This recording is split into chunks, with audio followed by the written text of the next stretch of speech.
नमस्कार, मैं रवीश कुमार। मैं मौजूद हूँ लंदन के एक बुक स्टोर में, किताब की दुकान में।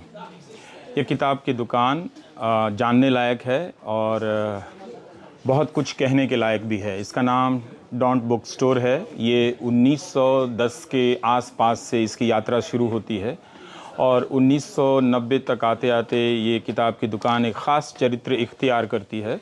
जब इस किताब को दुनिया के अलग अलग देशों में सैलानी जो गए हैं उन्होंने अपने अनुभवों को लिखा है और उन देशों के बारे में जो किताबें लिखी गई हैं, इस दुकान में बहुत सारी किताबों को देशों के हिसाब से सजाया गया है। आप किसी भी देश में जाना चाहते हों, उसकी किताबें आप देखना चाहते हों तो आप देख सकते हैं। जैसे ये रशिया का सेक्शन है।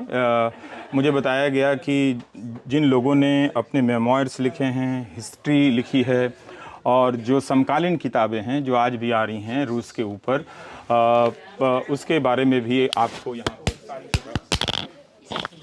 सारी किताबें मिल जाती हैं।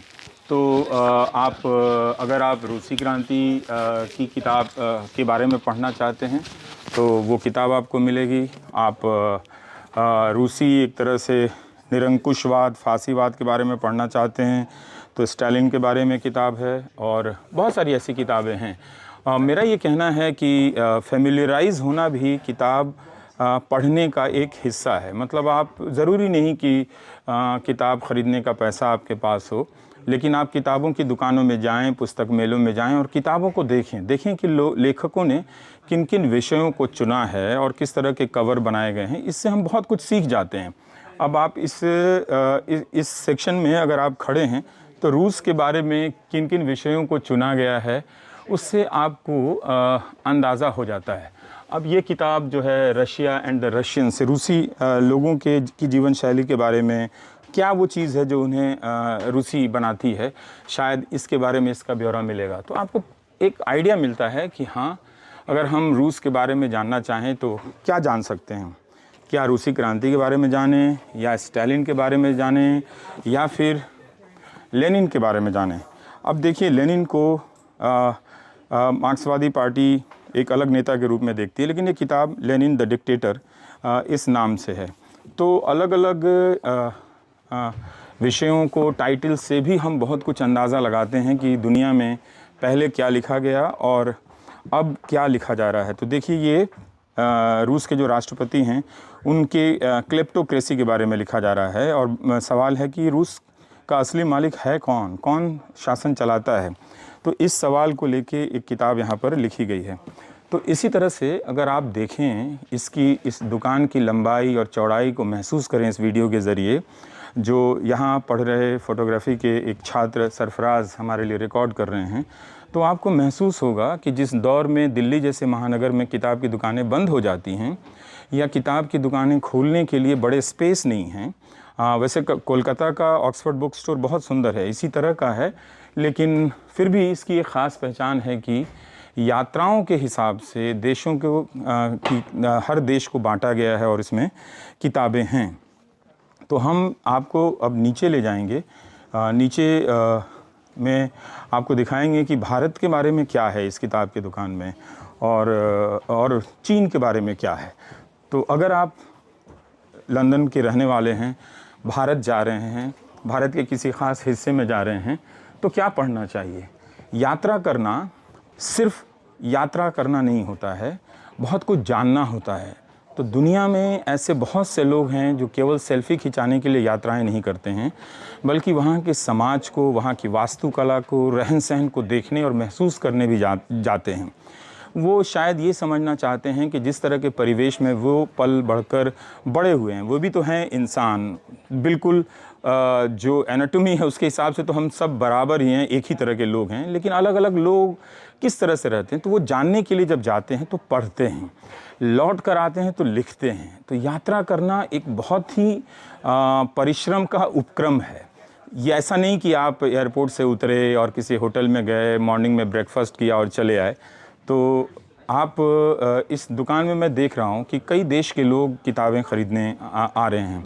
चीन के भी लोग आ रहे हैं। अब आप सोचिए, चीन में जो समृद्धि आई है, इसके बाद भी वो इसी पश्चिम के देश में, यहाँ लंदन में काफ़ी चीनी लोग दिखे हैं। वो यहाँ आ रहे हैं और इसकी आबो हवा का आनंद उठा रहे हैं। अपने पैसे से वो जो आज़ादी हासिल करना चाहते हैं वो लंदन में आके उन्हें मज़ा मिल रहा है। तो यही तो लंदन को लंदन बनाता है। तो आपको हम ले चलना चाहते हैं नीचे। अब हम सीढ़ी से उतरने की कोशिश करेंगे। थोड़ा सा हम इंतज़ार भी करेंगे। आप इस वीडियो को पूरा देखिए और ठीक से देखिए, क्योंकि हमने ख़ास तौर से चुना है कि क्या हम अपने दर्शकों को अलग बता सकते हैं और जिससे उनके जीवन में बदलाव आए और वो एक नई चीज़ देखें। टूरिस्ट प्लेस के बारे में देखना चाहिए, जो बहुत जानी गई जगह है उसके बारे में भी जानना चाहिए, क्योंकि आम तौर पे जो बहुत जानी हुई जगह होती है 2-3 बातें ही प्रचलित हो जाती हैं और सारी बातें पीछे चली जाती हैं। तो आप जानी हुई जगहों को भी नए सिरे से जान सकते हैं। लेकिन फ़िलहाल हमने ये इस किताब की दुकान को चुना जो 1910 के साल से है और यहाँ पर कभी पुरानी किताबें, एंटीक किताबें बिका करती थी और मुझे बताया गया कि पूरा बाकायदा एक सेफ़ है जिसमें वो किताबें रखी जाती थी कि कोई चोरी ना हो जाए। अब आप सोचिए कि भारत में आप अगर साउथ अमेरिका के देशों की यात्रा करना चाहते हैं, इक्वेडर जाना चाहते हैं, तो आप कहाँ से वो सारी किताबें लेंगे। लेकिन सोचिए कि लंदन अपने नागरिकों को कितना ग्लोबल बनाता है ये ग्लोबल शहर, लेकिन यहाँ से भी दुनिया देखी जाती है। दुनिया लंदन को देख रही है, लेकिन यहाँ एक किताब की दुकान ऐसी है जो दुनिया के हिसाब से अपने आप को किताबें सजाई जाती हैं। तो ये इक्वेडर के बारे में यहाँ किताब है, ब्राज़ील के बारे में किताब है, पूरा एक सेक्शन इक्वेडर के बारे में है। तो आप कुछ ना कुछ केवल किताबें ही देख लेंगे तो उस देश के बारे में कुछ पता चल जाएगा। चिली के बारे में आपको पता चल जाएगा, अर्जेंटीना के बारे में देखिए किताब है, ब्यूनस आयर्स के बारे में किताब है। तो आप बताइए कि दिल्ली में ऐसी कौन सी दुकान आपको मिलेगी। तो ये सारे देश जो हैं, इनकी बुराइयों की हम अक्सर बात करते हैं, पर इनकी अच्छी चीज़ों के बारे में भी हमें जानने की कोशिश करनी चाहिए। अब आपको मैं ले चलना चाहता हूँ भारत के सेक्शन पे, और यहाँ ये जापान का सेक्शन है और ये चीन का सेक्शन है। ये यहाँ पर आप अगर आएँ तो चीन से संबंधित नई पुरानी किताबें मिल जाएंगी। ये चीनी लेखक हैं जो प्लेजर ऑफ थिंकिंग के बारे में लिख रहे हैं। सोचने का जो आनंद है उसके बारे में तो सोचा कीजिए, आप भी सोचते हैं, काफ़ी आनंद है। राजनीतिक किताबें कम दिख रही हैं। ये बहनों पे किताबें हैं, big sister, little sister, red sister. जो 20वीं सदी के चीन में 3 महिलाओं के बारे में ये किताब लिखी गई है। तो कितना अच्छा विषय है। 20वीं सदी का चीन है और उसमें 3 महिलाओं के जीवन की कहानी दर्ज की जा रही है। मुझे नहीं मालूम कि ये फिक्शन है या फिर वास्तविक कहानी है, लेकिन दोनों लिहाज से ये कितनी महत्वपूर्ण बात है। क्या हम आज की तारीख में भारत में ऐसी किताब की कल्पना कर रहे हैं कि 2014 के बाद के साल में एक परिवार में पिता और पुत्र के रिश्ते कैसे बदले हैं, बहनों और माँओं या भाइयों के रिश्ते कैसे बदले हैं, उन पर क्या कोई किताब आई है। तो ये बताता है कि हम विषयों को लेकर कितने संकुचित हैं और अलग अलग देश विषयों को लेकर कितना विस्तार कर रहे हैं। पाठक जो है अपनी रुचि को सीमित नहीं कर रहा है कि केवल हम यही जानेंगे, बल्कि अलग अलग चीज़ों को वो जानने की कोशिश कर रहा है। अब आप देखिए कि ये बीजिंग के भीतरी बाहरी हालात पर पूरा एक तस्वीरों के हिसाब से ये किताब बनाई गई है। इसमें केवल तस्वीरें हैं जिसमें आप बीजिंग के बारे में अलग तरीके से जानने का मौका पाते हैं। और पूरे बीजिंग और शंघाई पर तमाम तरह की यहाँ किताबें हमें दिख रही हैं। ज़्यादातर ये किताबें यात्रा के लिहाज से लिखी गई हैं। मंगोलिया, तजाकिस्तान पर भी आपको यहाँ पर किताब मिलती है। तो ये देखिए, चाइना 1421 जब चीन की खोज हुई, the year China discovered the world. जब चीन ने ये एक तरह से बिना पढ़े ज़्यादा नहीं बोलना चाहिए, लेकिन ठीक है, ये एक विषय हमारे पास है, इम्पीरियल चाइना, ग्रेट स्टेट, किस तरह के टाइटल हैं चीन को लेके। तो अगर आप इस किताब की दुकान में आएँ और चीन की यात्रा कर रहे हैं तो शहरों के हिसाब से, विषयों के हिसाब से काफ़ी कुछ मिलेगा। और आप हवाई जहाज़ में अगर पढ़ते हुए जाएं, पहले से पढ़कर तैयारी करें, तो उस शहर को आप बेहतर तरीके से देखेंगे। यात्रा करने का मतलब नहीं कि हवाई टिकट ट्रैवल एजेंसी से कटा ली और सीधा एयरपोर्ट पहुँचे और पहुँच गए। ये बता रहा है कि लोग कितनी तैयारी करते हैं उन्हीं यात्रियों में लोगों का एक ऐसा वर्ग है जो कहीं जाने से पहले कितनी तैयारी करता है। अब हम चीन के पड़ोस में भारत के सेक्शन में आ गए हैं और आपको ये देखिए, यहाँ पर भारत से संबंधित बहुत सारी किताबें हैं। जवाहरलाल नेहरू की डिस्कवरी ऑफ इंडिया है, एक नई किताब नेहरू पर आई है त्रिपुदमन सिंह की और आदिल हुसैन की, वो किताब है। और बंगाल में जब सूखा पड़ा था आज़ादी से पहले तो लाखों लोग उसमें मर गए थे, तो उस पर ये जानम मुखर्जी की किताब है, यहाँ पर है। तो कोई हिंदुस्तान जा रहा हो और उसमें भी बंगाल जा रहा हो तो एक किताब पढ़ सकता है और एक आइडिया जो उसके इतिहास के बारे में है। विभाजन को लेकर बहुत सारी किताबें हैं जो हमारी राजनीति विभाजन को 2-3 विषयों तक ही सीमित रखने का प्रयास करती है, लेकिन बहुत सारी मतलब सैकड़ों किताबें आपको सिर्फ विभाजन पे मिलेंगी। अगर आप लिखी हुई किताबें विभाजन पे पढ़ेंगे तो आपके जीवन के कम से कम 7-8 साल उन किताबों की 1/4 हिस्सा पढ़ने में निकल जाएंगे। लेकिन राजनीति देखिए आपको कितनी आसानी से इन विषयों को 2-4 नारों में बदल के भटकाने का काम करती है। तो अगर आप ईमानदार हैं, विभाजन के बारे में जानना चाहते हैं, तो मैं आपको लिख कर दे सकता हूं कि आप मुश्किल में पड़ने वाले हैं, क्योंकि अगर आप जानना चाहते हैं तो बिल्कुल छात्र बन जाना पड़ेगा और इस तरह की किताबों की सोहबत में ज़िंदगी बितानी पड़ेगी। ये देखिए जलियांवाला बाग पे ये किताब है। वैसे इस पार्टीशन की किताब पर लिखा है कि ब्रिटिश पर्सपेक्टिव क्या था, जो जिससे उनका पक्ष क्या है विभाजन के को देखने का। और ये अमृतसर 1919 जलियांवाला बाग की घटना पर यह किताब लिखी गई है। तो आप बहुत तरह के भारत के बारे में किताबें देखेंगे। ये एक नई किताब आई है the Indian empire at war, तो ये एक किताब है। और तो युद्ध में जो भारत के लोग ब्रिटिश एम्पायर की तरफ से लड़ रहे थे, हाँ, तो उन सब पर भी काफ़ी किताबें हैं। 1857 पे कई किताबें मुझे यहाँ पर दिखी हैं और कुछ किताबें E.M. फॉस्टर की भी दिख रही हैं, जो पैसेज ऑफ इंडिया बहुत लोकप्रिय किताब है। और ये किताब ये मैंने पढ़ी, ये बहुत ही अच्छी किताब है, एलिस अल्बीनिया की है, the empires of the Indus, Sindhu नदी के बारे में और पाकिस्तान का हिस्सा। सिंधु नदी की बहुत ही भीषण यात्रा इन्होंने की है और सिंधु नदी पर इन्होंने बहुत ही दुर्लभ किताब लिखी है, तो आप पढ़ सकते हैं। डैरिम्पल साहब की बहुत सारी किताबें हैं और पैट्रिक फ्रेंच की किताबें हैं। और मैं और आपको क्या क्या दिखाऊं, देखिए नागालैंड पे किताब है यहाँ पर।